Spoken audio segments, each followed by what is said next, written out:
गुरुं जगदेकनाथं भक्तप्रियं सकललोकनमस्कृतं च त्रैगुण्यवर्जितमजं विभुमाद्यमीशं वन्दे भवघ्नम् अमरासुरसिद्धवन्द्यं नारायणं नमस्कृत्य नरं चैव नरोत्तमं देवीं सरस्वतीं व्यासं ततो जयमुदीरये।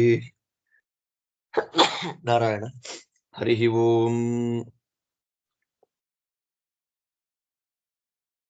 ವೇದವ್ಯಾಸದೇವರ ವಿಶೇಷವಾದ ಅನುಗ್ರಹದೊಂದಿಗೆ ನಾವು ಮಹಾಭಾರತದ ಅತ್ಯಂತ ಪ್ರಧಾನವಾದ ಭಾಗಗಳು ಅಂತ ಮಹಾಭಾರತವೆನ್ನುವ ಮರ, ಆ ವೃಕ್ಷದ ಸಾರಭಾಗ ಅಂತ ಅನ್ನಿಸಿಕೊಂಡದ್ದು ವಿರಾಟ ಪರ್ವ ಮತ್ತು ಉದ್ಯೋಗ ಪರ್ವ. ವಿರಾಟ ಉದ್ಯೋಗ ಸಾರವಾನ್ ಅಂತ ಕರೀತಾರೆ. ಅಂತಹ ವಿರಾಟ ಮತ್ತು ಉದ್ಯೋಗ ಪರ್ವಗಳಲ್ಲಿ ಬರುವಂತಹ ಅನೇಕ ಪ್ರಧಾನವಾದ ಎಲ್ಲ ಘಟನೆಗಳನ್ನ ನೋಡ್ತಾ ಬರ್ತಾ ಇದ್ದೇವೆ. ಅದರಲ್ಲಿ ಉದ್ಯೋಗ ಪರ್ವದಲ್ಲಿ 48 ಅಧ್ಯಾಯಗಳನ್ನ ಸಮಾಪ್ತಿ ಮಾಡಿದ್ದೇವೆ. 47 ಅಧ್ಯಾಯ, 4 ಅವಾಂತರ ಪರ್ವಗಳು ಮುಗಿಯಿತು. ವಿರಾಟ ಪೂರ್ತಿ ಮುಗಿಯಿತು. ಉಪಪ್ಲಾವ್ಯ ನಗರದಲ್ಲಿ ಪಾಂಡವರಿದ್ದಾರೆ ಎನ್ನುವ ಸಂದರ್ಭ. ಅಲ್ಲಿ ಧೃತರಾಷ್ಟ್ರನಿಗೆ ನಿದ್ರೆ ಅನ್ನೋದು ಬರದೇ ಇದ್ದಾಗ ಆ ನಿದ್ರೆಯನ್ನ ಪರಿಹಾರ ಮಾಡಿಕೊಳ್ಳಿಕ್ಕಾಗಿ, ಆ ಒಂದು ರಾತ್ರಿಯನ್ನ ಕಳಿಲಿಕ್ಕಾಗಿ ಬಹಳ ಕಷ್ಟಪಟ್ಟ ಮಹಾನುಭಾವ ತತ್ವಜ್ಞಾನಿಯಾದ ವಿದುರರನ್ನ ಕರೆಸಿ ಅವರ ಮೂಲಕ ಅನೇಕ ಸನ್ನೀತಿಗಳನ್ನ, ಶುದ್ಧವಾದ ನೀತಿಗಳನ್ನೆಲ್ಲ ಉಪದೇಶ ಪಡೆದ. ಇನ್ನು ತತ್ವ ಜಿಜ್ಞಾಸೆ ಅನ್ನೋದವನಿಗೆ ಬಂದಾಗ, ಶಾಸ್ತ್ರೀಯವಾದಂತಹ ಜಿಜ್ಞಾಸೆಗಳವನಿಗೆ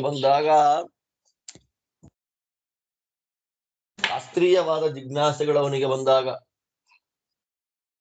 ಅವಾಗ ಅವನೇನ್ ಮಾಡ್ತಾನೆ?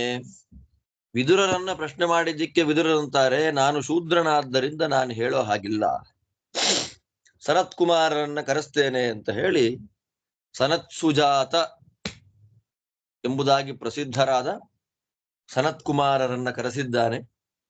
ಅವರ ಮೂಲಕ ಅದ್ಭುತವಾದ ಕ್ರಮದಲ್ಲಿ ತತ್ವಗಳ ಉಪದೇಶ ಅನ್ನೋದು ಆಯ್ತು. ಅಷ್ಟನ್ನು ನಾವು ಕೇಳಿದ್ದೇವೆ. ಹಾಗಾಗಿ ಕೇವಲ ಒಂದು ರಾತ್ರಿಯನ್ನ ಕಳೆದದ್ದು ವಿದುರ ನೀತಿ, ಸನತ್ ಸುಜಾತೀಯ, ಈ 2 ಉದ್ಯೋಗ ಪರ್ವದ ಅತ್ಯಂತ ಪ್ರಧಾನವಾದ ಭಾಗಗಳು ಅಂತೇನಿದೆ, ಇದೆರಡು ಕೇವಲ ಒಂದು ರಾತ್ರಿ ನಡೆದ ಘಟನೆ. ನಾಳೆ ಬೆಳಗ್ಗೆ ಸಂಜೆಯ ಸಭೆಯಲ್ಲಿ ಪಾಂಡವರ ದೂತನಾಗಿ ಬಂದು ಏನ್ ಹೇಳ್ತಾನೆ ಗೊತ್ತಿಲ್ಲ ಅನ್ನುವ ಆಂಗ್ಸೈಟಿಯಲ್ಲಿ, ಭಯದಲ್ಲಿ ಕಳೆದ ಘಟನೆಗಳು 2. ವಿದುರನ ಧೃತರಾಷ್ಟ್ರನ ಮಾತುಕತೆಯಲ್ಲಿ ಒಂದು ರಾತ್ರಿ ಕಳೀತು, ನಮಗೆ ತಿಂಗಳುಗಳೇ ಆಗೋಯ್ತು. ನನ್ನ ಒಂದು ಪರ್ಸನಲ್ಲು ಮತ್ತು ವಿಶೇಷವಾದ ಕಾರ್ಯಕ್ರಮದ ನಿಮಿತ್ತದಿಂದ ಅನೇಕ ದಿನಗಳಿಂದ ಪಾಠ ಮಾಡ್ಲಿಕ್ಕೆ ಆಗಲಿಲ್ಲ. ಮಾಡಬೇಕು ಅನ್ನೋ ಆಸೆ, ತುಡಿತ ಮನಸ್ಸಿನಲ್ಲಿ ಬಹಳವಾಗಿತ್ತು.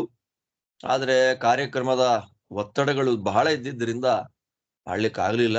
ದಯಮಾಡಿ ನೀವೆಲ್ಲ ಕ್ಷಮಿಸಬೇಕು ಅಂತ ಕೇಳ್ತಾ, ಮುಖ್ಯವಾಗಿ ವೇದವ್ಯಾಸ ದೇವರಲ್ಲಿ, ಆಚಾರ್ಯರಲ್ಲಿ, ವಾದಿರಾಜರಲ್ಲಿ ಭಕ್ತಿಯಿಂದ ಪ್ರಾರ್ಥನೆ ಮಾಡಿಕೊಂಡು ಮತ್ತೆ ಉದ್ಯೋಗ ಪರ್ವದ 48ನೇ ಅಧ್ಯಾಯವನ್ನ ಆರಂಭ ಮಾಡೋಣ.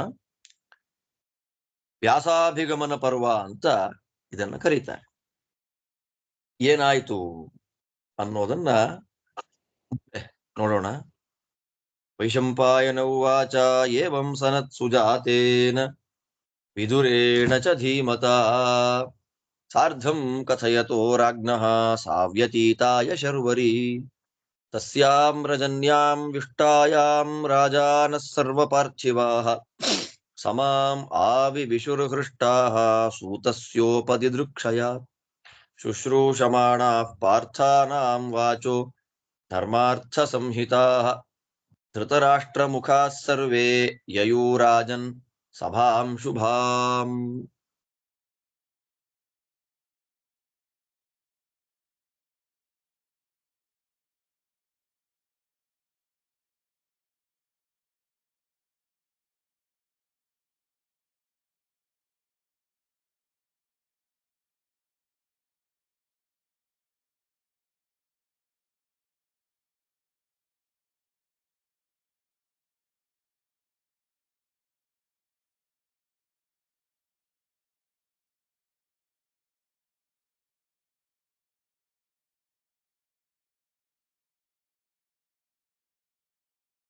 ಶುಶ್ರೂಷಮಾಣಾಃ ಪಾರ್ಥಾನಾಂ ವಚೋ ಧರ್ಮಾರ್ಥ ಸಂಹಿತಾಃ ಧೃತರಾಷ್ಟ್ರಮುಖಾಃ ಸರ್ವೇ ಯಯೂರಾಜನ್ ಸಭಾಂ ಶುಭಾಂ ಸುಧಾವದಾತಾಂ ಸಂಪೂರ್ಣ ಕನಕಾಜಿರಭೂಷಣಾಂ ಚಂದ್ರಪ್ರಭಾಂ ಸುರುಚಿರಾಂ ಸಿಕ್ತಾಂ ಚಂದನವಾರಿಣ ರುಚಿರೈರಾಸನೈಸ್ತೀರ್ಣಾಂ ಕಾಂಚನೈರ್ದಾರವೈರಪಿ ಅಶ್ಮಸಾರಮಯೈರ್ದಾಂತೈಃ ಸ್ವಾಸ್ತೀರ್ಣೈಃ ಸೋತ್ತರಚ್ಛದೈಃ ಭೀಷ್ಮೋ ದ್ರೋಣಃ ಕೃಪಶಲ್ಯಃ ಕೃತವರ್ಮಾ ಜಯದ್ರಥಃ ಅಶ್ವತ್ಥಾಮಾ ವಿಕರ್ಣಶ್ಚ ಸೋಮದತ್ತಶ್ಚ ಬಾಹ್ಲಿಕಃ ವಿದುರಶ್ಚ ಮಹಾಪ್ರಾಜ್ಞೋ ಯುಯುತ್ಸುಶ್ಚ ಮಹಾರಥಃ ಸರ್ವೇ ಚ ಸಹಿತಾಃ ಶೂರಾಃ ಪಾರ್ಥಿವಾ ಭರತರ್ಷಭ ಧೃತರಾಷ್ಟ್ರಂ ಪುರಸ್ಕೃತ್ಯ ವಿವಿಶುಸ್ತಾಂ ಸಭಾಂ ಶುಭಾಂ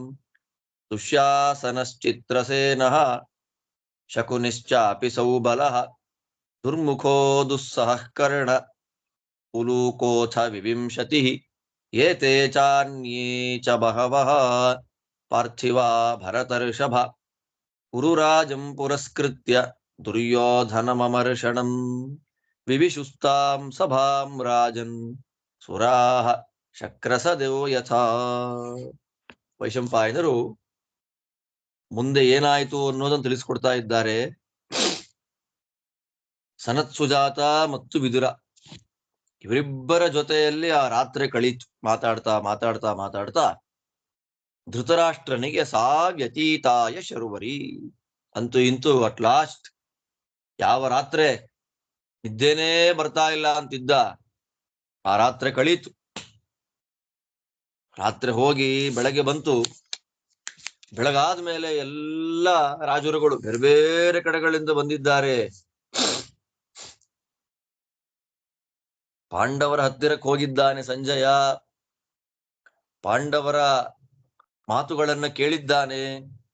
ಯುದ್ಧ ಆಗಬೇಕು, ಯುದ್ಧ ಆಗಬಾರದು, ಸಂಧಿನೋ ಸಂಧಾನವೋ ಏನೋ ಗೊತ್ತಿಲ್ಲ. ಅವನು ಏನು ಹೇಳ್ತಾನೆ ಅಂತ ಗೊತ್ತಿಲ್ಲ. ಈಗ ಅವನ ಮಾತನ್ನು ಕೇಳಬೇಕು.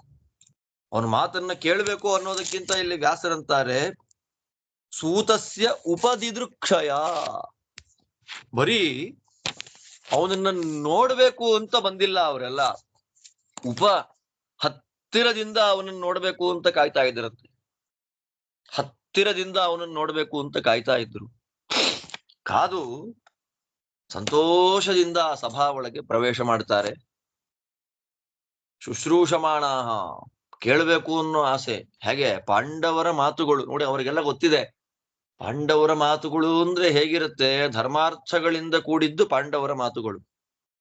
ಆ ಮಾತನ್ನ ಕೇಳಬೇಕು ಅಂತ ಧೃತರಾಷ್ಟ್ರ ಅವನೇ ಮೊದಲಾದ ಎಲ್ಲರೂ ಬಂದ್ರು. ಹೇಗಿದೆ ಅದು ಅಂತಂದ್ರೆ ಸುಧಾವದಾತ, ಬೆಳ್ಳಗಿದೆಯಂತೆ.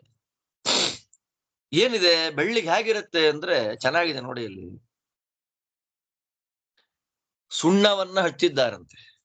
ಸುಧಾವದಾತ ಅಂದ್ರೆ ಹಾಗೆ ಸುಣ್ಣವನ್ನ ಹಚ್ಚಿದ್ದಾರೆ. ಅದರ ಜೊತೆಯಲ್ಲೇ ಸಂಪೂರ್ಣ ಕನಕಾಜಿರ ಭೂಷಣ, ಬಂಗಾರ ಅಂಗಳ ಆ ನೆಲವನ್ನ ಬಂಗಾರದಿಂದ ಅಲಂಕಾರ ಮಾಡಿದ್ದಾರೆ.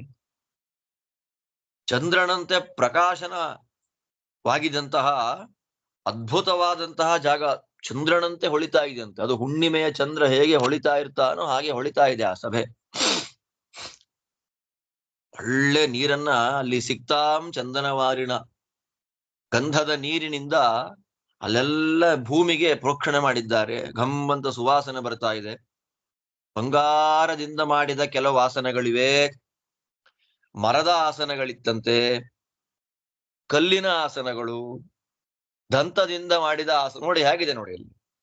ಕಾಂಚನೈಹಿ ದಾರವೈಹಿ ಅಶ್ಮಸಾರಮಯೈಹಿ ದಾಂತೈಹಿ ಸ್ವಾಸ್ತೀರ್ಣೈಹಿ ಸೋತ್ತರಚ್ಛದೈಹಿ. ಅಂದ್ರೆ ಅವರವರ ಯೋಗ್ಯತೆಗನುಗುಣವಾಗಿ ಆಸನಗಳು.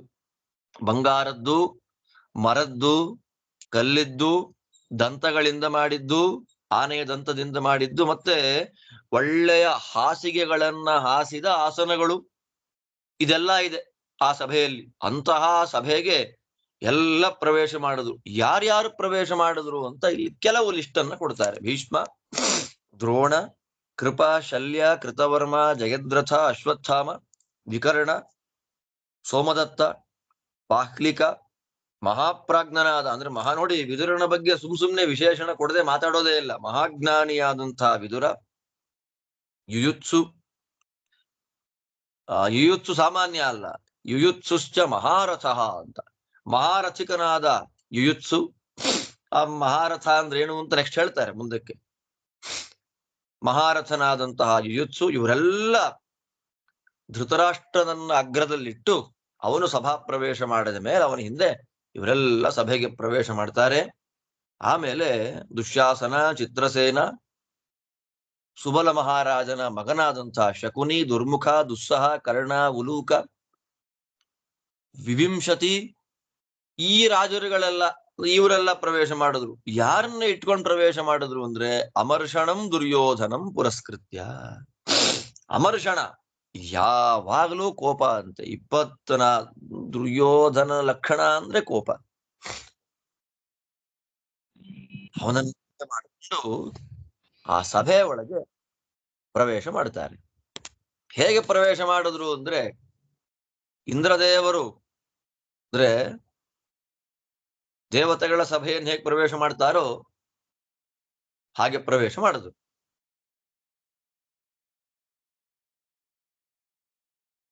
ಅಲ್ಲಿಗೆ ಒಂದಂತಕ್ಕೆ ಸಭಾ ಪ್ರವೇಶ ಮುಗೀತು.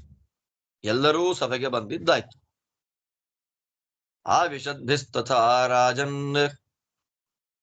ಶೂರೈ ಪರಿಘ ಬಾಹುಭಿ ಶುಶುಭೆ ಸಾ ಸಭಾ ರಾಜನ್ ಸಿಂಹೈರಿವ ಗಿರೇರ್ಗುಹಾ ತೇ ಪ್ರವಿಶ್ಯ ಮಹೇಶ್ವಾಸಾಃ ಸಭಾಂ ಸರ್ವೇ ಮಹೌಜಸಃ ಆಸನಾನಿ ವಿಚಿತ್ರಾಣಿ ಭೇಜಿರೇ ಸೂರ್ಯವರ್ಚಸಃ ಆಸನೆ ಆಸನಸ್ಥೇಷು ಸರ್ವೇಷು ತೇಷು ರಾಜಸು ಭಾರತ ದ್ವಾಸ್ಥೋ ನಿವೇದಯಾಮಾಸ ಸೂತಪುತ್ರಮುಪಸ್ಥಿತಂ ಅಯಂ ಸ ರಥ ಆಯಾತಿ ಸೋಯಾಸೀತ್ ಪಾಂಡವಾನ್ ಪ್ರತಿ ದೂತೋ ನಸ್ತೂರ್ಣಮಾಯಾತಃ ಸೈಂಧವೈಃ ಸಾಧುವಾಹಿಭಿಃ ಉಪೇಯಾಯ ಸತು ಕ್ಷಿಪ್ರಂ ರಥಾತ್ ಪ್ರಸ್ಕಂದ್ಯ ಕುಂಡಲಿ ಪ್ರವಿವೇಶ ಸಭಾಂ ಪೂರ್ಣಾಂ ಮಹೀಪಾಲೈರ್ಮಹಾತ್ಮಭಿಃ ಪ್ರಾಪ್ತೋಸ್ಮಿ ಪಾಂಡವಾನ್ ಗತ್ವಾ ಮಾಂ ಬಿಜಾನೀತ ಕೌರವಾಃ ಯಥಾ ವಯಃ ಕುರೂನ್ ಸರ್ವಾನ್ ಪ್ರತಿನಂದಂತಿ ಪಾಂಡವಾಃ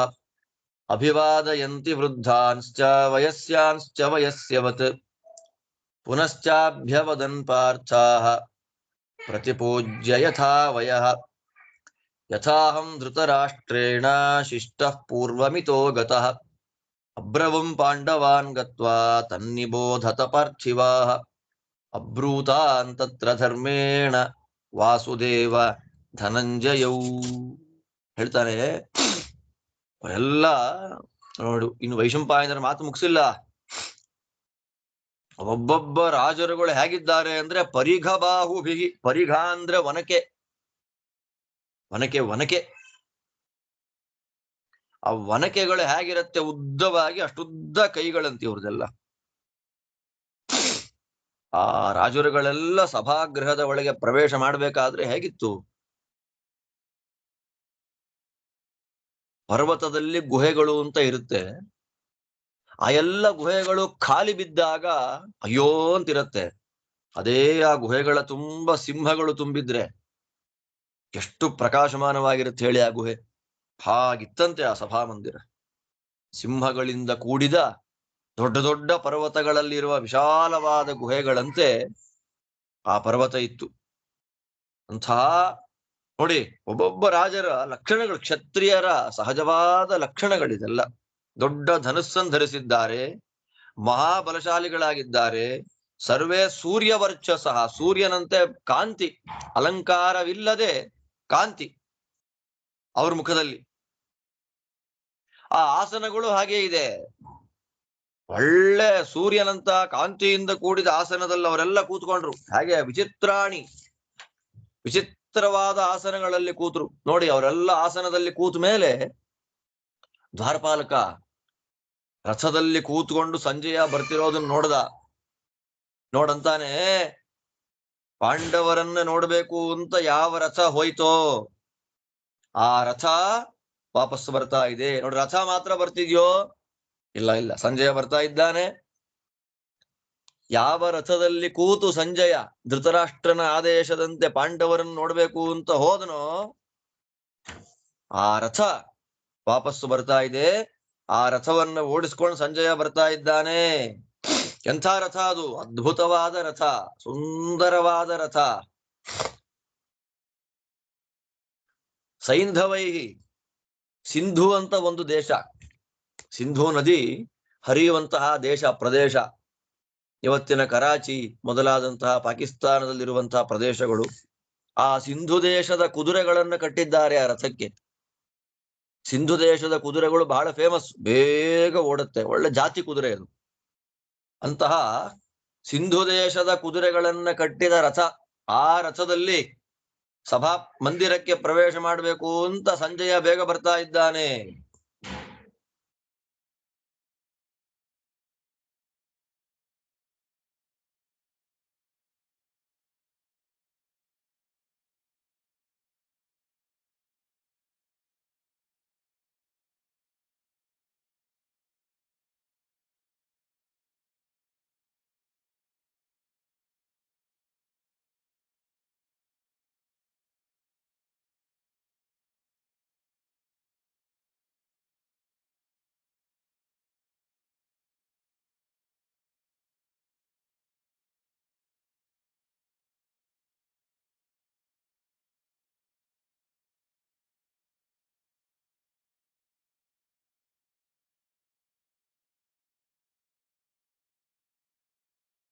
ಇದೇ ಸಂದರ್ಭದಲ್ಲೇ ಒಳ್ಳೆ ಕುಂಡಲವನ್ನು ಧರಿಸಿದ್ದ. ಯಾವಾಗ ರಥ ಬರ್ತಾ ಇದೆ ಅಂತ ಹೇಳಿದ್ರು ಅವಾಗ್ಲೇ ಒಳ್ಳೆ ಕುಂಡಲಗಳನ್ನ, ಆ ಕುಂಡಲಗಳನ್ನ ನೋಡ್ತಾ ಇದ್ದ ಹಾಗೆ ಸಂಜಯ ಬಂದ ಅಂತ ಗೊತ್ತಾಗ್ಬಿಡ್ಬೇಕು.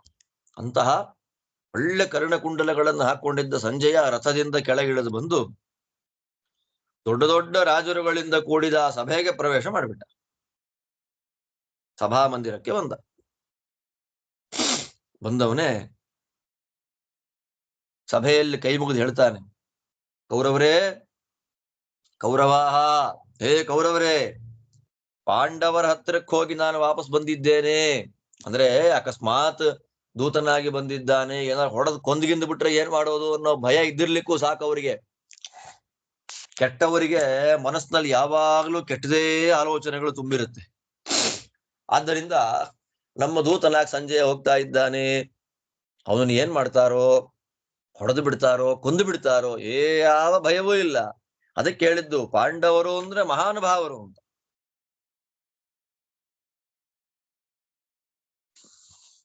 ಅವರ ಗುಣ ಹೇಳ್ತಾರೆ ಮುಂದಕ್ಕೆ. ನಾನು ಪಾಂಡವರ ಹತ್ರಕ್ಕೆ ಹೋಗಿ ವಾಪಸ್ ಬಂದಿದ್ದೇನೆ. ಪಾಂಡವರು ಅಂದ್ರೆ ಯಾರು?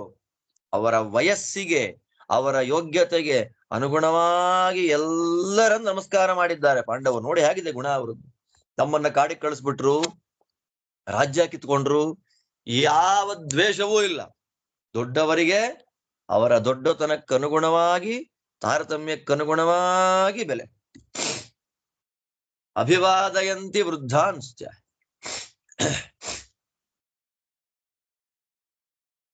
ಹಿರಿಯರಿಗೆ ನಮಸ್ಕಾರ ಮಾಡ್ತಾರೆ.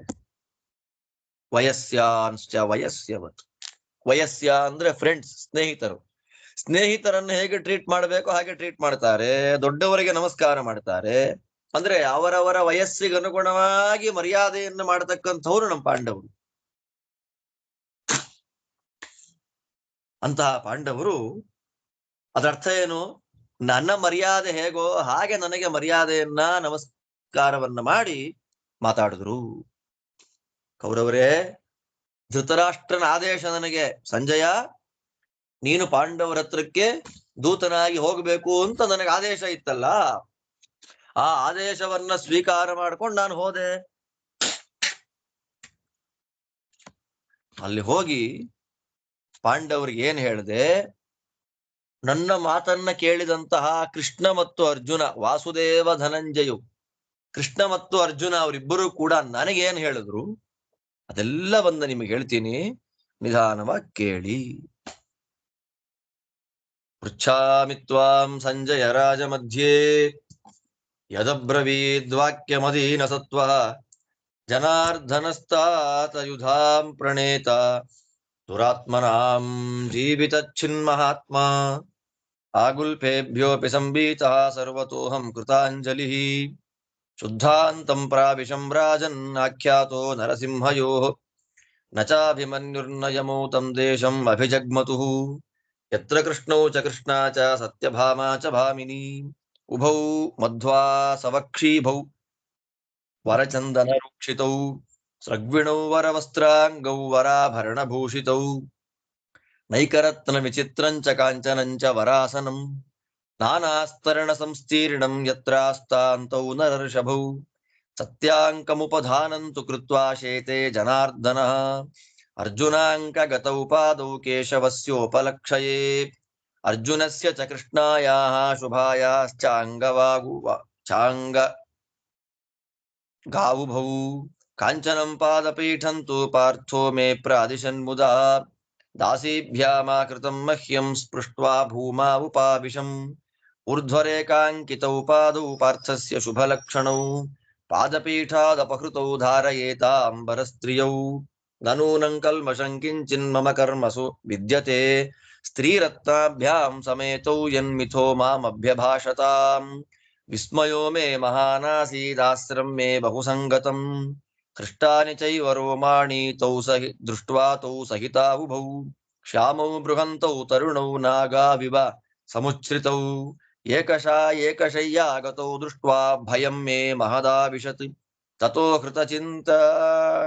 ತತೋ ಹ್ಯಚಿಂತಯಂ ತತ್ರ ದೃಷ್ಟ್ವಾ ತೌ ಪುರುಷರ್ಷಭೌ ಸಂಕಲ್ಪೋ ಧರ್ಮರಾಜಸ್ಯ ನಾನವಾಪ್ಯೋಸ್ಮಿ ಕಶ್ಚನ ನಿರ್ದೇಶಗಾವಿಮೌ ಯಸ್ಯ ನರನಾರಾಯಣಾವುಭೌ ಸತ್ಕೃತಶ್ಚಾನ್ನಪಾನಾಭ್ಯಾಮಹಂ ವೈ ಲಬ್ಧಸತ್ಕ್ರಿಯಃ ಅಂಜಲಿಂ ಮೂರ್ಧ್ನಿ ಸಂಧಾಯ ಸಂದೇಶಂ ಚಾಭ್ಯಚೋದಯಂ ಧನುರ್ಧರೋಚಿತೇನಾಥ ಪಾಣಿನೈಕಂ ಸುಲಕ್ಷಣಂ ಪಾದಮಾನಾಯ ತತ್ಪಾರ್ಥ ಕೇಶವಸ್ಯ ಯಶಸ್ವಿನಃ ಇಂದ್ರಕೇತುರಿವೋತ್ಥಾಯ ದಿವ್ಯಾಭರಣಭೂಷಿತಃ ಇಂದ್ರವೀರ್ಯೋಪಮಃ ಕೃಷ್ಣಃ ಸಂವಿಷ್ಟೋ ಮಾಂ ಹ್ಯಭಾಷತ ಸವಾಚಂ ವದತಾಂ ಶ್ರೇಷ್ಠ ಆದದೆ ವಚನಕ್ಷಮಾಂ ದೀಪನೀಂ ಧಾರ್ತರಾಷ್ಟ್ರಾಣಾಂ ಮೃದುಪೂರ್ವಾಂ ಸುದಾರುಣಾಂ ಬಹಿಶ್ಚರಸ್ಯ ಪ್ರಾಣಸ್ಯ ಪ್ರಿಯಸ್ಯ ಪ್ರಿಯಕಾರಿಣಃ ಮತಿಮಾಸ್ಥಾಯ ಕೇಶವಃ ಸಂದಧೇ ವಚಃ ವಚನಂ ವಚನಜ್ಞಸ್ಯ ಶಿಕ್ಷಾಕ್ಷರ ಸಮನ್ವಿತಂ ಮನಃ ಪ್ರಹ್ಲಾದಮಶ್ರೌಷಂ ಪಶ್ಚಾತ್ ಹೃದಯತಾಪನಂ. ಧೃತರಾಷ್ಟ್ರ ಕೇಳ್ಬಿಟ್ಟ, ಕೃಷ್ಣಾರ್ಜುನರಿಬ್ಬರು ಮಾತಾಡಿದ್ರು, ಆ ಮಾತನ್ನು ಹೇಳ್ತೀನಿ ಕೇಳಿ ಅಂದ ತಕ್ಷಣ ಒಂಥರ ಭಯ ಆಯ್ತು ಅವನಿಗೆ. ಸಂಜಯ ಹೇಳಪ್ಪ, ನೋಡಿ ತಾತ ಅಂತಂದ. ತಾತ ಸಂಜಯ, ತಾತ ಅಂದ್ರೆ ಅತ್ಯಂತ ಪ್ರೀತಿಪಾತ್ರ ಅಂತ ಅರ್ಥ. ಪ್ರೀತಿಪಾತ್ರನಾದಂತ ಸಂಜಯ, ಕೃಷ್ಣ ಏನಂದ ನೋಡಿ. ಕೃಷ್ಣ ಯಾರು ಅನ್ನೋದ್ರ ಬಗ್ಗೆ ಧೃತರಾಷ್ಟ್ರ ಅಂತ, ದುರಾತ್ಮನಾಂ ಜೀವಿತ ಚಿತ್ ಮಹಾತ್ಮ. ಮಹಾತ್ಮ ಅವನು, ಮಹಾನ್. ಚತುರ್ಮುಖ ಬ್ರಹ್ಮದೇವರು. ಮಹಾನ್ ಅಂದ್ರೆ ಯಾರು? ಚತುರ್ಮುಖ ಬ್ರಹ್ಮದೇವರು, ಜೀವೋತ್ತಮರಾದ ಮಹತ್ತತ್ವಾಭಿಮಾನಿಗಳಾದ ಚತುರ್ಮುಖ ಬ್ರಹ್ಮದೇವರು. ಅವರಿಗೂ ಆತ್ಮ. ಲೋಕಗಳನ್ನ ಸೃಷ್ಟಿ ಮಾಡುವ ಪಿತಾಮಹ ಅಂತ ಪ್ರಸಿದ್ಧರಾದ ಚತುರ್ಮುಖ ಬ್ರಹ್ಮದೇವರಿಗೂ ಅಂತರ್ಯಾಮಿಯಾದಂಥ ನಾರಾಯಣ ಕೃಷ್ಣ ಬೇರೆ ಯಾರು ಅಲ್ಲ. ಆದ್ದರಿಂದ ಅವನು ಯಾರು? ದುರಾತ್ಮನಾಂ ಜೀವಿತಚ್ಚಿತ್. ದುರಾತ್ಮರು, ಕೆಟ್ಟ ಆಲೋಚನೆ ಉಳ್ಳವರು, ದುಷ್ಟರು ಅಂತ ಯಾರಿದ್ದಾರೆ ಅವರ ಜೀವನವನ್ನೇ ನಾಶ ಮಾಡ್ತಾನೆ, ಸಂಹಾರ ಮಾಡ್ತಾನೆ ಅವರನ್ನ. ಅಂಥ ಭಗವಂತ ಅವನು. ಅಧೀನ ಸತ್ವ, ಏನು ಭಯವೇ ಇಲ್ಲ, ದೈನ್ಯವೇ ಇಲ್ಲ, ಅಂತಹ ಪರಾಕ್ರಮ ಅವನದ್ದು.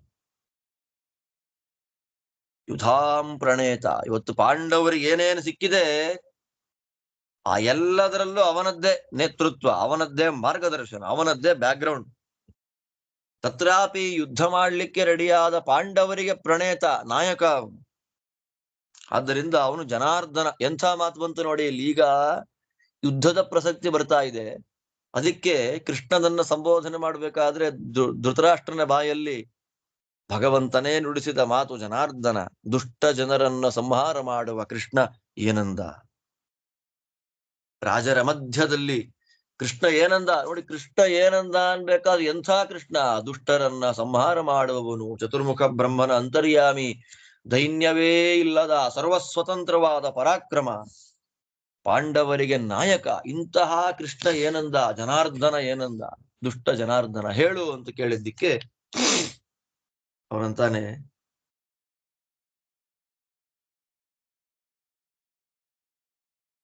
ನಾನು ಆಗುಲ್ಪೇಭ್ಯೋಪಿ ಸಂವೀತ.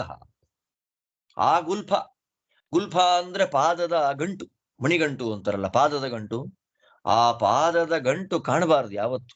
ಆ ಪಾದದ ಗಂಟು ಮುಚ್ಚುವವರೆಗೂ ವಸ್ತ್ರ ಧರಿಸಿರ್ಬೇಕು. ಅಲ್ಲಿ ಕೈ ಮುಕ್ಕೊಂಡು ಕೈಯನ್ನು ಮುಗಿದು ದ್ವಾರಪಾಲಕ ತಿಳಿಸಿದ, ಸಂಜಯ ಬಂದಿದ್ದಾನೆ, ಒಳಗ್ ಬಿಡಬಹುದಾ ಅಂತ. ಆಗ ಅವರ ಆದೇಶ ಬಂದು ದ್ವಾರಪಾಲಕ ಹೇಳಿದ, ಒಳಗ್ ಬರಬಹುದು ನೀವು ಅಂತ. ಅವರಿಬ್ಬರು ನರಸಿಂಹರು ಅಂತಾರೆ, ನರಸಿಂಹಯೋಹೋ ಅಂದ ಸಂಜಯ.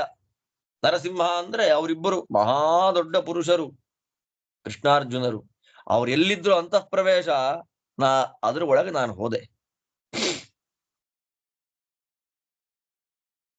ನಾನು ಯಾವ ಅಂತಃಪುರಕ್ಕೆ ಹೋದನೋ ಅಲ್ಲಿ ಅಭಿಮನ್ಯು, ನಕುಲ, ಸಹದೇವ ಇವ್ರು ಯಾರು ಬಂದಿಲ್ಲ, ಅಲ್ಲಿಗೆ ಪ್ರವೇಶ ಇರ್ಲಿಲ್ಲ. ಕೃಷ್ಣ, ಅರ್ಜುನ, ದ್ರೌಪದಿ, ಸತ್ಯಭಾಮ ಈ 4 ಜನ ಇದ್ರು ಅಲ್ಲಿ. ಆ 4 ಜನ ಇದ್ದ ಪ್ರದೇಶ ಅಂತಃಪುರಕ್ಕೆ ಅಭಿಮನ್ಯುವಿಗೂ ಪ್ರವೇಶ ಇಲ್ಲ, ನಕುಲ ಸಹದೇವರು ಬರ್ಲಿಲ್ಲ. ಅಂತಹ ದೊಡ್ಡ ಜಾಗ ಅದು. ಅವ್ರು ಹೇಗಿದ್ರು ಅವರಿಬ್ರು ಅಂತಂದ್ರೆ, ಒಳ್ಳೆ ಮಧುಪಾನವನ್ನ ಮಾಡಿದ್ರಂತೆ. ಮಧ್ವಾಸವಕ್ಷೀಮವು, ಸುಂದರವಾಗಿ ಅವರು ಮಧುಪಾನವನ್ನ ಮಾಡಿದ್ರು. ಒಳ್ಳೆ ಮೈಗೆಲ್ಲ ಗಂಧವನ್ನ ಚಂದನ ಹಚ್ಕೊಂಡಿದ್ರು, ಒಳ್ಳೆ ಮಾಲೆಗಳನ್ನ ಹಾಕೊಂಡಿದ್ರು, ಉತ್ತಮವಾದ ವಸ್ತ್ರ, ಶ್ರೇಷ್ಠವಾದ ಆಭರಣ.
ಒಳ್ಳೆ ಮದ್ಯಪಾನವನ್ನ ಮಾಡಿದ್ರು ಅವರು. ವರಾಸವಕ್ಷಿ, ಮಧ್ವಾಸವಕ್ಷೀಭವು ನೋಡಿ ಹೇಗಿದ್ರು ನೋಡಿ.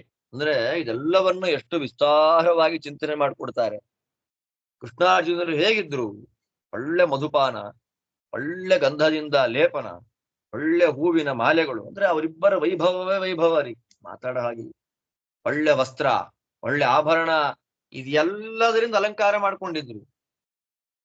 ಅವರು ಕೂತ ಆಸನಗಳು ಹೇಗಿತ್ತು, ನಮಗೆ ಒಂದು ರತ್ನ ಹಾಕೊಂಡಿದ್ದ ಒಂದು ಉಂಗುರ ಹಾಕೊಳ್ಳೋದೇ ಕಷ್ಟ.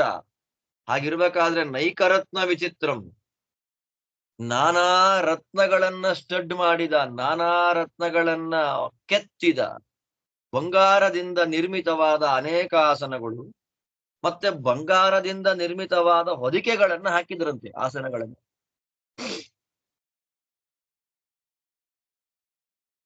ಅಲ್ಲಿ ಕೃಷ್ಣ ಮಲಗಿದ್ದ. ಹೇಗಿತ್ತು ಕೃಷ್ಣನ ದೇಹದ ವೈಭವ, ಸತ್ಯಾಂಕಂ ಉಪಧಾನಂ. ಉಪಧಾನ ಅಂದ್ರೆ ತಲೆಗಿಂಬು. ಕೃಷ್ಣದೇವರ ತಲೆಯ ಇಂಬು ಯಾವುದು ಅಂತಂದ್ರೆ ಸತ್ಯಭಾಮೆಯ ತೊಡೆ, ಸತ್ಯಾಂಕಂ. ಸತ್ಯಭಾಮೆಯ ತೊಡೆಯ ಮೇಲೆ ತಲೆಯನ್ನ ಇಟ್ಟು ಅರ್ಜುನನ ತೊಡೆಯ ಮೇಲೆ ತನ್ನ ಪಾದಗಳನ್ನ ಇಟ್ಟು ಮಲಗಿದ್ದ ಕೃಷ್ಣ.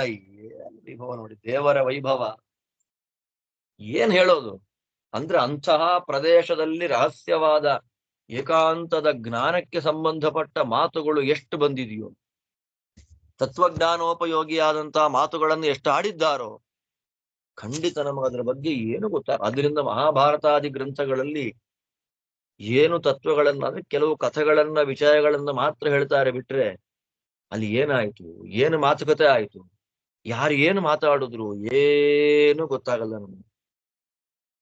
ಕೇವಲ ಕಥಾಭಾಗವನ್ನ ತಿಳ್ಕೊಳ್ಳೋಕೆ ನಮ್ಗಿಷ್ಟು ಕಷ್ಟ ಆಗುತ್ತೆ. ಆದ್ರಿಂದ ನಾವೇನ್ ತಿಳ್ಕೊಳ್ಳೋದು? ಕೇವಲೇನಾತ್ಮಬೋಧೇನ ದೃಷ್ಟಂ ಈಶ್ವರ ಜ್ಞಾನ ದೃಷ್ಟರ್ಥಯುಕ್ತ. ದೊಡ್ಡ ಮಾತು. ಕೇವಲ ಭಗವಂತನ ತಲೆಯಲ್ಲಿ ಯಾವ ಪ್ರಮೇಯ ವಿಶೇಷಗಳಿದೆ, ಆ ಪ್ರಮೇಯ ವಿಶೇಷಗಳಿಂದ ಹೊರಬಂದಂತಹ ಕೃತಿ ಮಹಾಭಾರತ. ಆದ್ದರಿಂದ ಇದ್ರ ಬಗ್ಗೆ ನಮಗೆ ಮಾತಾಡ್ಲಿಕ್ಕೆ ಏನು ಗೊತ್ತಾಗೋದಿಲ್ಲ, ನಮ್ ಯೋಗ್ಯತೆ ಅಲ್ಲ.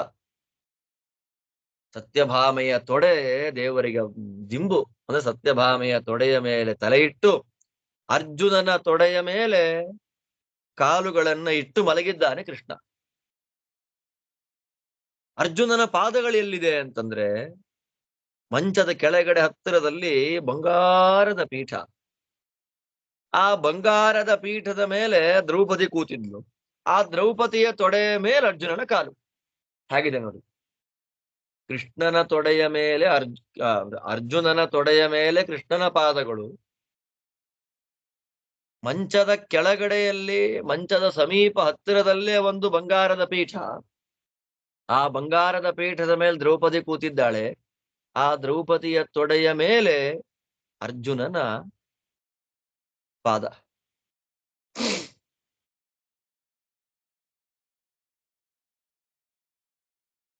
ನಾನು ಬಂದೆ. ಅದನ್ನ ನೋಡಿ ಅರ್ಜುನ ಏನ್ ಮಾಡ್ದ, ಇಬ್ಬರು ದಾಸಿಯರಿಂದ ಬಂಗಾರದ ಪೀಠವನ್ನು ತರಿಸ್ಕೊಟ್ಟ ನನಗೆ. ನನಗ್ ಕೊಟ್ಟ ಅದನ್ನ. ನಾನು ಅದನ್ನ ಮುಟ್ಟುಬಿಟ್ಟೆ ಸ್ಪೃಷ್ಟ. ನನಗ ಬಂಗಾರದ ಪೀಠವನ್ನು ಅದನ್ನ ನೋಡೇ ನನಗೆ ಗಾಬರಿ ಆಗೋದು. ಅದನ್ನ ಕೊಟ್ಟುಬಿಟ್ಟು ಕೂತ್ಕೋ ಅಂದ. ನಾನು ಅದನ್ನ ಮುಟ್ಟಿದೆ.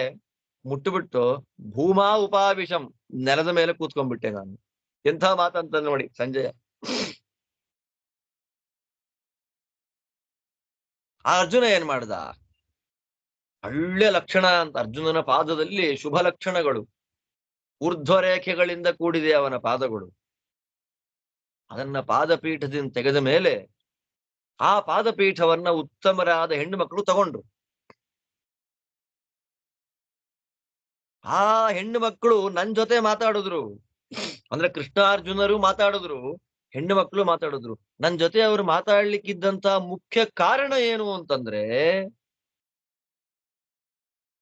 ನನ್ನ ಮನಸ್ಸಿನಲ್ಲೂ ಯಾವ ಕಶ್ಮಲ ಇರ್ಲಿಲ್ಲ.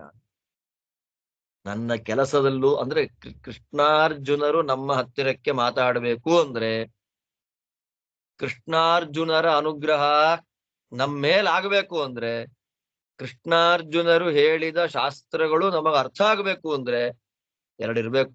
ಮನಸ್ಸಿನಲ್ಲೂ ದೋಷ ಇರಬಾರ್ದು, ನಾವು ಮಾಡುವ ಕೆಲಸದಲ್ಲೂ ದೋಷ ಇರಬಾರ್ದು. ಎಂಥ ದೊಡ್ಡ ಮಾತು ನೋಡಿ. ನೂನಂ ಕಲ್ಮಶಂಕಿಂಚಿತ್ ಮಮ ಕರ್ಮಸು ವಿದ್ಯತೆ. ಎಂಥ ಮಾತು ನೋಡಿ. ನನ್ನ ಕರ್ಮಗಳಲ್ಲಿ, ನಾನು ಮಾಡುವ ಕೆಲಸಗಳಲ್ಲಾಗ್ಲಿ, ನನ್ನ ಮನಸ್ಸಿನಲ್ಲಾಗ್ಲಿ ಕಲ್ಮಶವೇ ಇಲ್ಲ. ಆದ್ದರಿಂದಲೇ ಶುದ್ಧರಾದಂತಹ ಮಹಾನುಭಾವರಾದಂತಹ ಕೃಷ್ಣಾರ್ಜುನರು ನನ್ನ ಜೊತೆ ಮಾತಾಡಿದ್ರು. ಅರ್ಜುನನ್ ಯಾಕೆ ಹೈಪ್ ಮಾಡ್ಬೇಕಿಲ್ಲಿ ಅನ್ನೋ ಪ್ರಶ್ನೆ ಬಂದ್ರೆ, ವಾಯುದೇವರ, ಶೇಷದೇವರ, ಇಂದ್ರನ, ಭಗವಂತನ ವಿಶೇಷವಾದಂತಹ ಸನ್ನಿಧಾನ ಪಾತ್ರ. 4 ದೊಡ್ಡ ದೇವತೆಗಳ ಸಮಾವೇಶ ಇದೆ ಇವನಲ್ಲಿ. ಭಗವಂತ ಇದ್ದಾನೆ, ವಾಯುದೇವರಿದ್ದಾರೆ, ನರ ಶೇಷದೇವರಿದ್ದಾರೆ, ಇಂದ್ರ ಇದ್ದಾನೆ. ಆದ್ದರಿಂದ ಸಾಕ್ಷಾತ್ ಇಂದ್ರ, ಶೇಷಾವಿಷ್ಟ, ವಾಯು ಸಮಾವೇಶಿತ, ಭಗವತ್ ಸನ್ನಿಧಾನ ಪಾತ್ರ, ಎಲ್ಲ ಮಹತ್ವ ಇರೋದ್ರಿಂದ ಅರ್ಜುನನಿಗೆ ಇಷ್ಟು ಬೆಲೆ.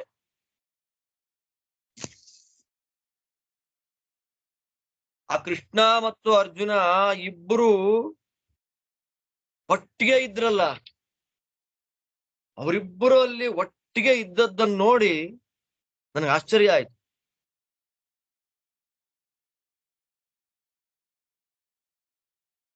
ಆಶ್ರಮ್ಮೆ, ಕಣ್ಣಲ್ಲಿ ನೀರು ಬಂತು. ಎಂಥ ಭಾಗ್ಯ ನಂದು. ಲೋಕದ ಪ್ರಪಂಚದ ಅತ್ಯಂತ ಶ್ರೇಷ್ಠ ಶಕ್ತಿಗಳಲ್ಲಿ ಒಂದು ಅಂತ ಕರೆಯಲ್ಪಡುವ ಇಂದ್ರ ಸರ್ವೋತ್ತಮ ತತ್ವವಾದ ಭಗವಂತನ ಜೊತೆಯಲ್ಲಿ ಕೂತಿದ್ದಾನೆ ಅನ್ನೋದನ್ನ ನೆನೆಸ್ಕೊಂಡ್ರೆ ನಮ್ಗೆ ರೋಮಾಂಚನ ಆಗುತ್ತೆ. ಸಂಜಯನ ಭಾಗ್ಯ ನೋಡಿ ಸಾಕ್ಷಾತ್ ದರ್ಶನ ಮಾಡಿದ. ನಾಳೆ ಕೃಷ್ಣ ಅರ್ಜುನನಿಗೆ ಉಪದೇಶ ಮಾಡಿದ ಗೀತೆ ಅವನ ಬಾಯಲ್ಲಿ ಬರುತ್ತೆ. ಯತ್ರ ಯೋಗೇಶ್ವರ ಕೃಷ್ಣ ಯತ್ರ ಪಾರ್ಥೋ ಧನುರ್ಧರ ತತ್ರ ಶ್ರೀರ್ ವಿಜಯೋ ಭೂತಿ ಧ್ರುವ ನೀತಿರ್ಮತಿರ್ಮಮ ಅನ್ನುವಂತಹ ಕಾಲ ಕಾಲಕ್ಕೂ ಸಲ್ಲುವಂತಹ ವಜ್ರದಂತಹ ದೊಡ್ಡ ಮಾತನ್ನ ಅವನ ಬಾಯಿಂದ ಹೇಳಿಸ್ತಾನೆ ಭಗವಂತ. ಸಂಜಯನ ಭಾಗ್ಯ ಎಷ್ಟು ದೊಡ್ಡದು ನೋಡು. ಅದಕ್ಕೆ ಮಹಾಭಾರತಾದಿ ಗ್ರಂಥಗಳನ್ನ ಪೂರ್ಣವಾಗಿ ಶ್ಲೋಕದ ಅನುಸಂಧಾನದೊಂದಿಗೆ ನೋಡಿದಾಗ ಆಗುವ ರೋಮಾಂಚನ ತುಂಬಾ ದೊಡ್ಡದು ರೀ. ಅದಲ್ಲ ನಾನು ಹೇಳ್ತಾನೆ ಇದ್ದೀರಿ, ನೀವು ಕೇಳ್ತಾ ಇದ್ದೀರಿ, ಅದು ವೈಭವನೇ ಬೇರೆ, ಆ ವೈಬ್ರೇಷನ್ನೇ ಬೇರೆ. ನನಗೆ ರೋಮಾಂಚನ ಆಯ್ತು, ಆಶ್ಚರ್ಯ ಆಯ್ತು, ಕಣ್ಣಲ್ಲಿ ನೀರು ಬಂತು. ನನ್ನ ಭಾಗ್ಯ ಎಷ್ಟು ದೊಡ್ಡದು ಅಂತ. ಅವ್ರು ಹೇಗಿದ್ದಾರೆ? ಇಬ್ಬರೂ ನೀಲಿ ಬಣ್ಣದಲ್ಲಿದ್ದಾರೆ. ಎತ್ತರದ ಶರೀರ, ಒಳ್ಳೆ ತಾರುಣ್ಯ, ಆನೆಗಳಂತೆ ಎತ್ತರವಾದಂತಹ ಶರೀರ. ಒಂದೇ ಹಾಸಿಗೆಯಲ್ಲಿ ಕೂತಿದ್ದಾರೆ ಅವರಿಬ್ಬರು. ಒಂದೇ ಏಕ ಶಯ್ಯಾಗತವು, ಒಂದೇ ಹಾಸಿಗೆಯಲ್ಲಿ ಕೂತಿದ್ದಾರೆ. ಅವ್ರನ್ನ ನೋಡಿ ನನಗೆ ಒಂಥರ ಭಯ ಆಯ್ತು. ಭಯಮ್ಮೇ ಮಹದಾವಿಷ, ತುಂಬಾ ದೊಡ್ಡ ಭಯ ನನಗಾಗುಂಟು. ನನಗೆ ಒಂದರ ಆಲೋಚನೆ ಬಂತು.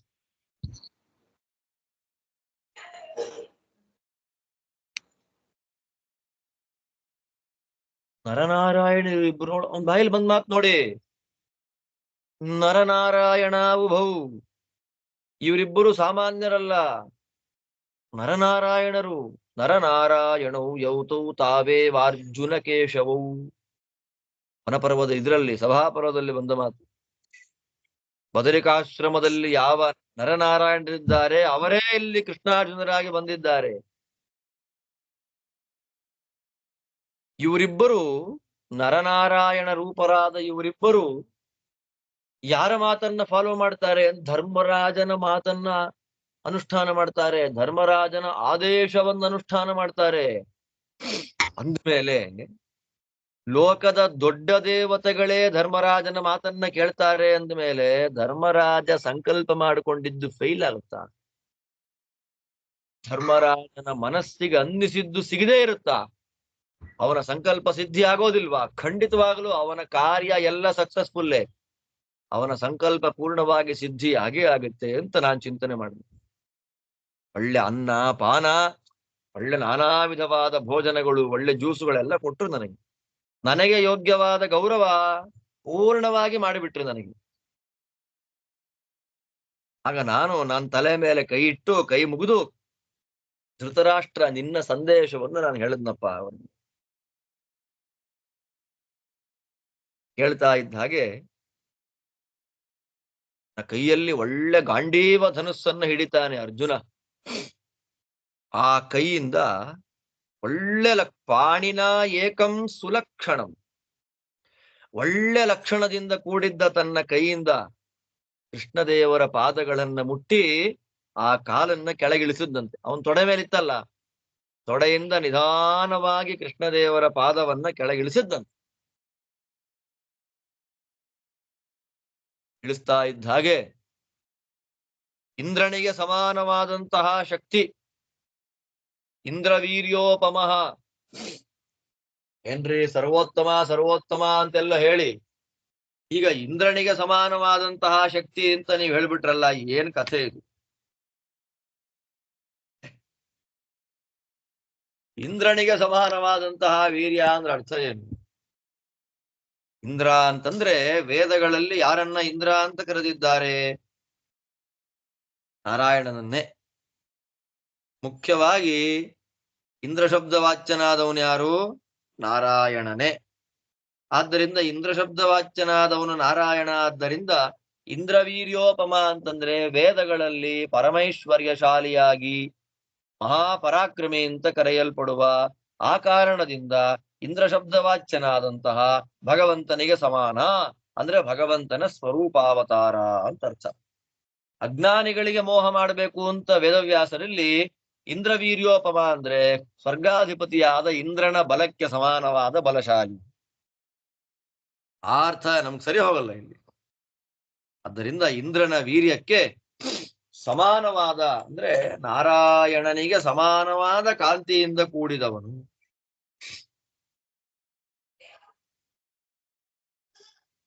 ಅಂತಹ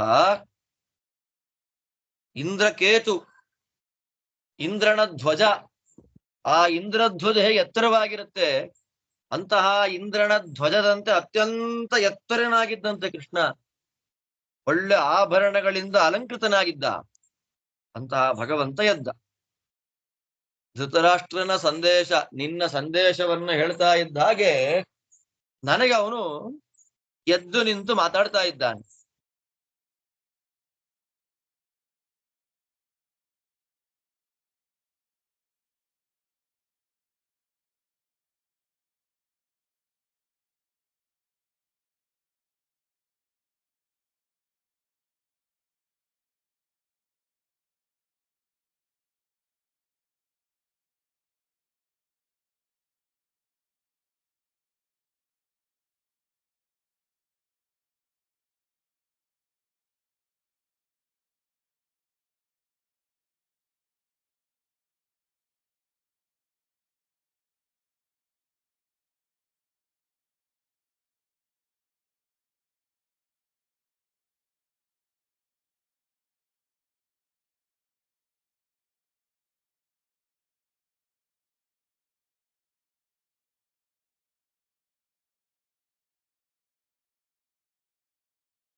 ಶುಭ ಆಚಾರ್ ಮ್ಯೂಟ್ ಆಗಿದೆ. ಕಾಲ್ ಬಂದಿತ್ತು, ಅದಕ್ಕೆ ಮ್ಯೂಟ್ ಆಗಿರ್ಬೋದು. ಕೃಷ್ಣನ ಮಾತು ಹೇಗೆ, ವದತಾಂ ಶ್ರೇಷ್ಠೆ. ವದತಾಂ, ಲೋಕದಲ್ಲಿ ಯಾರು ಮಾತಾಡ್ತಾರೆ ಸಹ ಮಾತಾಡುವವರಲ್ಲೇ ಅತ್ಯಂತ ಶ್ರೇಷ್ಠವಾಗಿ ಮಾತಾಡ್ತಕ್ಕಂಥವನು ಕೃಷ್ಣ. ಅಂತಹ ಕೃಷ್ಣನಿಗೆ ಸಭಾ ನೋಡ್ಕೊಂಡು ಮಾತಾಡ್ತಕ್ಕಂಥವನು, ಅಂದ್ರೆ ಎಲ್ಲಿ ಹೇಗೆ ಮಾತಾಡಬೇಕು ಅಂತ ಹಾಗೆ ನೋಡಿ. ಆದ್ದರಿಂದ ಆ ಕಾಲದಲ್ಲಿ ಹೇಗೆ ಮಾತಾಡಬೇಕು ಆ ಮಾತನ್ನ ಆಡಿದ. ಹೇಗಿದೆ, ದೀಪನೀಂ ಧಾರ್ತರಾಷ್ಟ್ರಾಣ, ಧೃತರಾಷ್ಟ್ರನ ಮಕ್ಕಳಿಗೆ ಉರಿ ತರಿಸುವಂತಹ ಮಾತುಗಳು. ಒಳ್ಳೆ ಆರಂಭದಲ್ಲಿ ಮೃದುವಾಗಿ ಮಾತು, ಕೊನೆಗೆ ದಾರುಣವಾದ ಮಾತು. ಆರಂಭದಲ್ಲಿ ಮೃದುವಾದ ಮಾತು, ಆಮೇಲೆ ಸುದಾರುಣಂ, ಅತ್ಯಂತ ದಾರುಣವಾದ ಮಾತು. ಆ ಕಾಲದಲ್ಲಿ ಅಯೋಗ್ಯರನ್ನ ಕುರಿತಾಗಿ ಹೇಗೆ ಮಾತಾಡ್ಬೇಕೋ ಅಂತ ಮಾತು.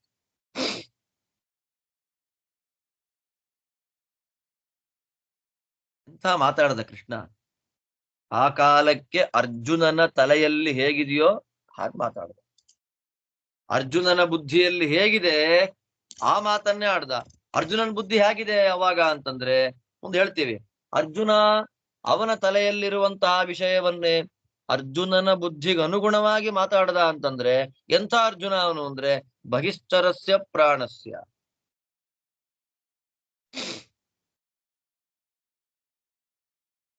ಪ್ರಾಣ ಯಾವತ್ತು ಒಳಗೆ ಸಂಚಾರ ಮಾಡ್ತಿರ್ಬೇಕು. ಬಟ್ ಅರ್ಜುನ ಹೇಗೆ ಕೃಷ್ಣದೇವರಿಗೆ ಅಂದ್ರೆ ಹೊರಗೆ ಓಡಾಡುವ ಪ್ರಾಣ, ಹೊರಗೆ ಓಡಾಡುವ ಪ್ರಾಣದಂತೆ ಇದ್ದ ಅರ್ಜುನ ಕೃಷ್ಣದೇವರಿಗೆ. ಎಂಥ ಇದಕ್ಕಿಂತ ಇನ್ನು ದೊಡ್ಡ ಉದಾಹರಣೆ ಏನ್ ಕೊಡ್ಬೇಕು? ಕೃಷ್ಣಾರ್ಜುನರ ಅರ್ಥಾತ್ ಪಾಂಡವರಿಗೂ ಕೃಷ್ಣದೇವರಿಗೂ ಇದ್ದಂತಹ ಸಂಬಂಧ ಹೇಗೆ. ಮಮ ಪ್ರಾಣಾಹಿ ಪಾಂಡವಾಹ, ಇದು ದೇವರ ಮಾತು. ನನ್ನನ್ನ ದ್ವೇಷ ಮಾಡಿ ಉಳಿಸ್ತೇನೆ. ಪಾಂಡವರನ್ನ ಯಾರು ದ್ವೇಷ ಮಾಡ್ತಾರೆ ಅವ್ರನ್ನ ನಾನು ಉಳಿಸೋದಿಲ್ಲ. ದೇವರದ್ದೇ ಮಾತು. ಯಾಕೆ ಅಂತಂದ್ರೆ ಮಮ ಪ್ರಾಣಾಹಿ ಪಾಂಡವಾಹ, ಹೊರಗಡೆ ಓಡಾಡುವ ಪಂಚಪ್ರಾಣಗಳು ನನ್ನ ಪಾಂಡವರು.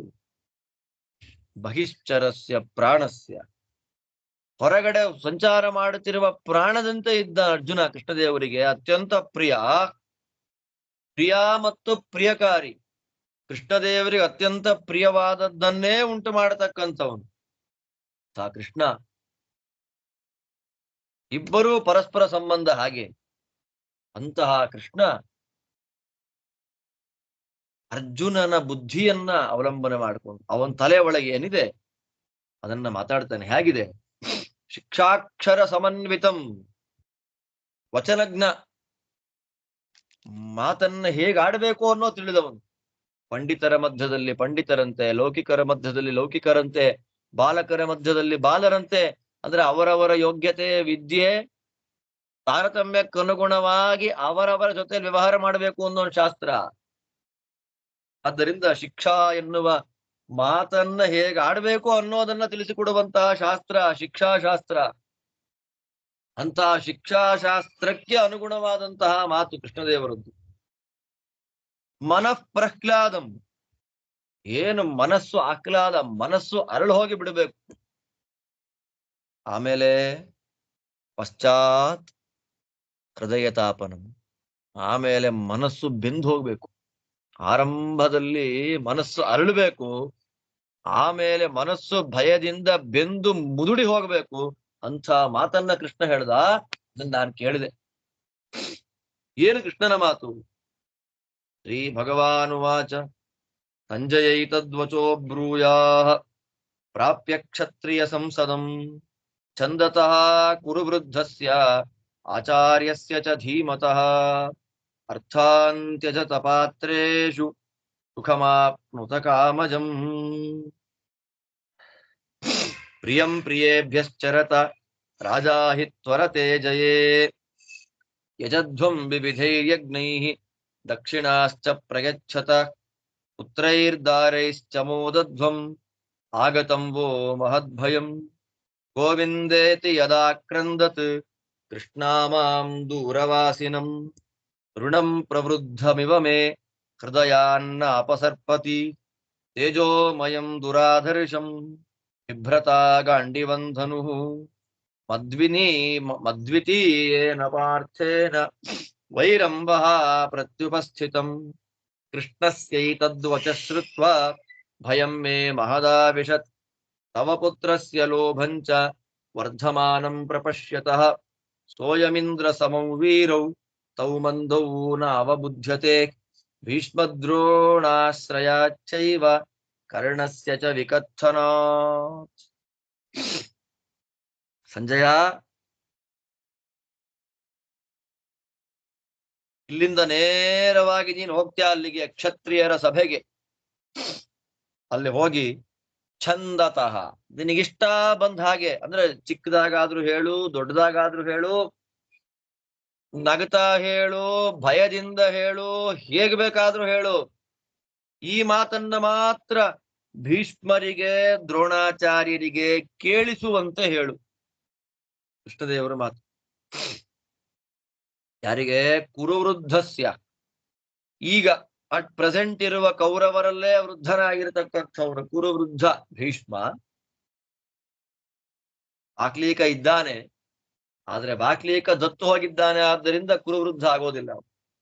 ಅದಕ್ಕೆ ಕುರುವೃದ್ಧ ಅಂದ್ರೆ ಭೀಷ್ಮ ಅಂದ್ರು. ಭೀಷ್ಮನಿಗೆ, ದ್ರೋಣಾಚಾರ್ಯರಿಗೆ. ದ್ರೋಣಾಚಾರ್ಯರು ಯಾರು? ಧೀಮತಃ, ವಂಶಕ್ಕೆ ಹಿರಿಯರಾದವರು ಭೀಷ್ಮರು, ಮೇಧಾವಿ ಬುದ್ಧಿವಂತರಾದವರು ಆಚಾರ್ಯ ದ್ರೋಣರು. ಅವರಿಬ್ಬರಿಗೂ ಕೇಳಿಸುವಂತೆ ನನ್ನ ಮಾತನ್ನು ಹೇಳು.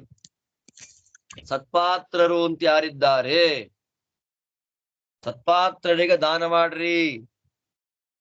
ನಿಮಗೇನು ಸುಖಗಳು ಬೇಕೋ ಆ ಎಲ್ಲ ಸುಖಗಳನ್ನ ಅನುಭವಿಸ್ರಿ. ನೀವು ಅತ್ಯಂತ ಪ್ರೀತಿ ಪಾತ್ರರಾದ ವ್ಯಕ್ತಿಗಳಿಗೆ ಏನೇನು ಕೊಡಬೇಕು ಅನ್ಕೊಂಡಿದ್ದೀರೋ ಅದೆಲ್ಲ ತೆಕ್ಕೊಟ್ಟು ಬಿಡ್ರಿ. ನಾವೆಲ್ಲ ಮಾಡೋದೇ ಅಲ್ವಾ, ದಾನ ಮಾಡ್ತೀವಿ. ಸುಖ ಅನುಭವಿಸ್ತೀವಿ, ಬೇಕಾದವರಿಗೆ ಬೇಕಾದ್ ಕೊಡ್ತೀವಿ. ಅರ್ಜೆಂಟು ಅಂದ್ರೆ ಧರ್ಮರಾಜ ಗೆಲ್ಲಿಕ್ಕೆ ಅರ್ಜೆನ್ಸಿ ಮಾಡ್ತಾ ಇದ್ದ. ಧರ್ಮರಾಜ ಯುದ್ಧದಲ್ಲಿ ಗೆಲ್ಲಬೇಕು ಅಂತ ಅರ್ಜೆಂಟ್ ಮಾಡ್ತಾ ಇದ್ದಾನೆ. ಯಜ್ಞಗಳನ್ನ ಮಾಡ್ರಿ, ದಕ್ಷಿಣೆಗಳನ್ನ ನೀಡ್ರಿ, ಹೆಂಡತಿ ಮಕ್ಕಳ ಜೊತೆ ಸುಖವಾಗಿರ್ರಿ. ನಿಮಗೆ ದೊಡ್ಡ ಭಯ ಬಂದಿದೆ.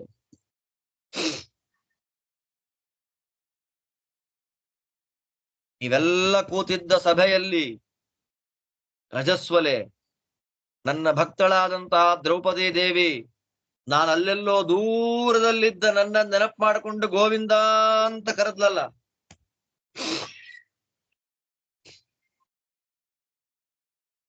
ಕೌರವಾರ್ಣವ ಮಗ್ನಾನ ಅನಾಥ ಮಾಮುಪೇಕ್ಷಸೆ ಅಂತ ಕೇಳ್ಬಿಟ್ಲಲ್ಲ. ಕೌರವರೆನ್ನುವ ಸಮುದ್ರದಲ್ಲಿ ಮುಳುಗಿ ಹೋಗ್ತಾ ಇರುವ ನನ್ನನ್ನ ಗೋವಿಂದ ಯಾಕೆ ಉಪೇಕ್ಷೆ ಮಾಡಿದ್ದಿ, ಯಾಕೆ ನನ್ನ ಬಿಟ್ಟಿದ್ದಿ ಅಂತ ಗೋವಿಂದ ಅಂತ ನನ್ ಕರೆದ್ಲಲ್ಲ. ಆ ಋಣ ಬೆಳೆದು ಬಿಟ್ಟಿದೆ. 13 ವರ್ಷಗಳಲ್ಲಿ ಆ ಋಣ ಬಡ್ಡಿ, ಚಕ್ರ ಬಡ್ಡಿ, ಭೂಚಕ್ರ ಬಡ್ಡಿ ಸಮೇತವಾಗಿ ಚೆನ್ನಾಗಿ ಬೆಳೆದಿದೆ. ಅವಳು ನೀವು ಮಾಡುವ ಅನ್ಯಾಯಗಳನ್ನ ನೋಡಿ ಕಾಪಾಡೋರು ಯಾರೂ ಇಲ್ಲದೆ ಕೃಷ್ಣ ಅಂತ ನನ್ನ ಗೋವಿಂದ ಹೇಳ್ತಾನೆ ನೋಡಿ. ಗೋವಿಂದೇತಿ ಯದಾಕ್ರಂದತ್, ದೂರದಲ್ಲಿ ವಾಸ ಮಾಡ್ತಾ ಇದ್ದ, ಅಲ್ಲೆಲ್ಲೋ ಕಾರ್ಯ ನಿಮಿತ್ತ ದೂರ ಹೋಗಿದ್ದ ನನ್ನನ್ನ ನೆನಪು ಮಾಡಿಕೊಂಡು ಗೋವಿಂದ ಅಂತ ಏನ್ ಆಕ್ರಂದನ ಮಾಡಿದ್ಲು ಅತ್ತಳು. ಅದರ ಋಣ ನಾನ್ ತೀರಿಸ್ಬೇಕಾಗಿದೆ ಈಗ. ನೋಡಿ ದೇವ್ರ ಎಂಥ ಮಾತಂದ ನೋಡಿ. ದೇವರ ಬಾಯಲ್ಲಿ ಮಾತು ಬಂದಾಗ ಯಾರಿಗಾದ್ರೂ ಭಯ ಆಗದೆ ಇರುತ್ತೇನ್ರಿ?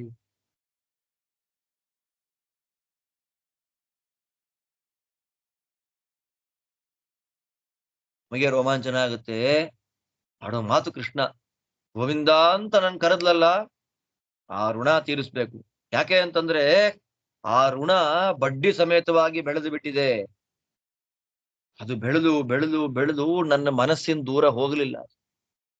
ಆ ಕಾಲಕ್ಕೆ ನಾನು ದ್ರೌಪದಿ ಹತ್ತಿರದಲ್ಲಿ ಇಲ್ಲವಲ್ಲ ಅನ್ನುವುದು ನೋವು ನನ್ ಕಾಡ್ತಾ ಇದೆ. ಕೃಷ್ಣ ಹೇಳೋದು ನೋಡಿ, ಹೃದಯಾನ್ನಪಸರ್ಪತಿ, ನನ್ನ ಮನಸ್ಸಿನಿಂದ ಹೊರಗೆ ಹೋಗಿಲ್ಲ ಅದು.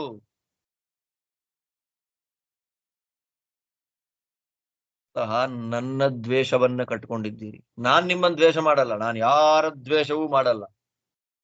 ನನ್ನ ಕೋಪಕ್ಕೆ ವಿಷಯರಾಗಿದ್ದೀರಿ ನೀವೆಲ್ಲ ಕೌರವರು. ಧನುಸ್ಸಾಗಿದೆ ನೋಡಿ, ತೇಜೋಮಯವಾಗಿದೆ, ಸೋಲಿಸ್ಲಿಕ್ಕೆ ಸಾಧ್ಯವೇ ಇಲ್ಲ. ಅಂತಹ ಗಾಂಡೀವ ಧನುಸ್ಸನ್ನ ಹಿಡಿದಿದ್ದಾನೆ ಅರ್ಜುನ. ಎಂಥ ಅರ್ಜುನ ಅವನು! ಮದ್ವಿತೀಯೇನ ಪಾರ್ಥೇನ, ಅರ್ಜುನ ಇದ್ದಲ್ಲಿ ನಾನು, ಯತ್ರ ಯೋಗೇಶ್ವರ ಕೃಷ್ಣ. ಅರ್ಜುನ ಅಂದ್ರೆ ಅವನ ಬ್ಯಾಕ್ ಗ್ರೌಂಡ್ ಅಲ್ಲಿ ಸುದರ್ಶನ ಚಕ್ರಧಾರಿಯಾದ ನನ್ನನ್ನ ಕಲ್ಪನೆ ಮಾಡ್ಕೊಳ್ಬೇಕು ನೀವು. ಅರ್ಜುನನ ಪ್ರತಿಯೊಂದರ ಹಿನ್ನೆಲೆಯಲ್ಲಿ ನಾನಿದ್ದೇನೆ. ನನ್ನ ಸಹಾಯದಿಂದ ಕೂಡಿದವನು ಅರ್ಜುನ. ಅವನ ಜೊತೆಯಲ್ಲಿ ನೀವು ದ್ವೇಷ ಕಟ್ಕೊಂಡಿದ್ದೀರಿ.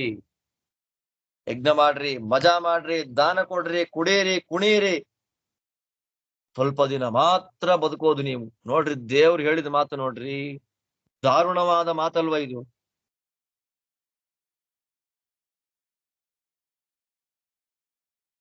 ಕೃಷ್ಣನ ಈ ಮಾತನ್ನ ಕೇಳಿದೆ ನಾನು. ಧೃತರಾಷ್ಟ್ರ, ಸಂಜೆ ಹೇಳ್ತಾನೆ, ಕೃಷ್ಣನಾಡಿದ ಈ ಸುದಾರುಣವಾದ ಮಾತನ್ನ ಕೇಳಿ ನೆಕ್ಸ್ಟ್ ಆಂಗಲ್ ಅಲ್ಲೇ ನಿನ್ನ ಮಗನಾದ ದುರ್ಯೋಧನನಿಗೆ ದಿನೇ ದಿನೇ ದಿನೇ ದಿನೇ ಲೋಭ ಬೆಳೀತಾ ಇದೆ. ನೋಡಿ ನನಗೆ ಭಯ ಆಗೋಯ್ತು.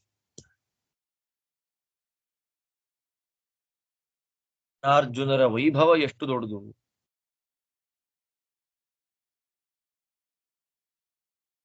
ಕೃಷ್ಣಾರ್ಜುನರ ದ್ವೇಷ ಎಂತ ಅನರ್ಥಕ್ಕೆ ಕಾರಣ ಆಗತ್ತೆ.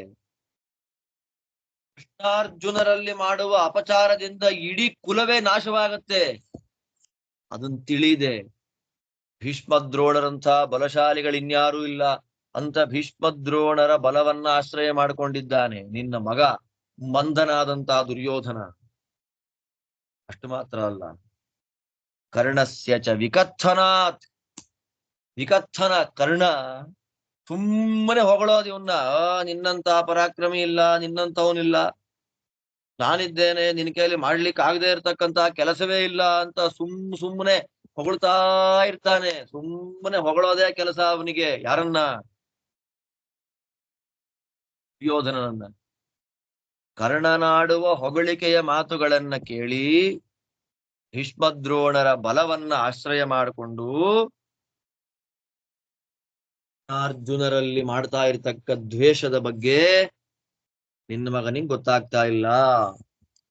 ಕೃಷ್ಣನ ಮಾತನ್ನ ಕೇಳಿದ ಮೇಲೂ ನನಗೆ ಬಂದ ಭಯ ನಿಮ್ಗೆ ಯಾರಿಗೂ ಬರ್ಲಿಲ್ಲ ಅಂತಂದ್ರೆ ವಂಶನಾಶ ಖಂಡಿತ. ಸೀರಿಯಸ್ ಆಗಿ ತಗೊಳ್ಳಿ. ಕೃಷ್ಣದೇವರು ಆಡಿದ ಮಾತನ್ನ ಸುಮ್ಮನೆ ಲೈಟ್ ಆಗಿ ತಗೊಂಡು ಹಾಳಾಗಬೇಡಿ ಅಂತ ಸಂಜಯ ಅತ್ಯಂತ ಭಯದಿಂದ ಈ ಮಾತನ್ನ ಕೌರವರ ಸಭೆಯಲ್ಲಿ ಆಡಿದ್ದಾನೆ ಎನ್ನುವಲ್ಲಿಗೆ ಇತಿ ಶ್ರೀಮನ್ ಮಹಾಭಾರತೆ ಶತಸಹಸ್ರಿಕಾಯಾಂ ಸಂಹಿತಾಯಾಂ ವೈಯಾಸಿಕ್ಯಾಂ ಉದ್ಯೋಗ ಪರ್ವಣಿ ಏಕೋನ ಪಂಚಾಶೋಧ್ಯಾಯ ವ್ಯಾಸಾಭಿಗಮನ ಪರ್ವಣಿ ದ್ವಿತೀಯೋಧ್ಯಾಯ ಶ್ರೀಮದ್ ವೇದವ್ಯಾಸ ವಿರಚಿತ ಲಕ್ಷ ಶ್ಲೋಕಾತ್ಮಕ ಶ್ರೀಮನ್ ಮಹಾಭಾರತ ಸಂಹಿತಾದಲ್ಲಿ ಉದ್ಯೋಗ ಪರ್ವದಲ್ಲಿ 49ನೇ ಅಧ್ಯಾಯ, ಹಾಗೆ ಅವಾಂತರ ಪರ್ವಭೂತವಾದ ವ್ಯಾಸಾಭಿಗಮನ ಪರ್ವದಲ್ಲಿ 2ನೇ ಅಧ್ಯಾಯ ಮುಗಿತಾ ಇದೆ. ಜೊತೆಯಲ್ಲಿ ಇವತ್ತಿನ ಪಾಠವೂ ಸಮಾಪ್ತಿಯಾಗತ್ತೆ. ಅಲ್ಲಿಂದ ಇನ್ನು ಮುಂದೆ ಕೃಷ್ಣದೇವರ ಮಹಿಮೆಯನ್ನ ಪ್ರತಿಪಾದನೆ ಮಾಡುವ ಮಾತುಗಳನ್ನ ಸಂಜಯ ವಿಸ್ತಾರವಾಗಿ ನಿರೂಪಣೆ ಮಾಡ್ತಾನೆ ಸಭೆಯಲ್ಲಿ. ಆ ಎಲ್ಲ ಮಾತುಗಳನ್ನ ಮತ್ತೆ ನಾಳೆ ಅನುಸಂಧಾನ ಮಾಡೋಣ ಅಂತ ಹೇಳ್ತಾ ಇವತ್ತಿನ ಪಾಠವನ್ನು ಮುಗಿಸ್ತಾ ಇದ್ದೇನೆ. ನಿಮ್ಮೆಲ್ಲರಿಗೂ ಭಗವಂತ ಒಳ್ಳೇದು ಮಾಡಲಿ. ಶ್ರೀಕೃಷ್ಣ ಅರ್ಪಣಮಸ್ತು.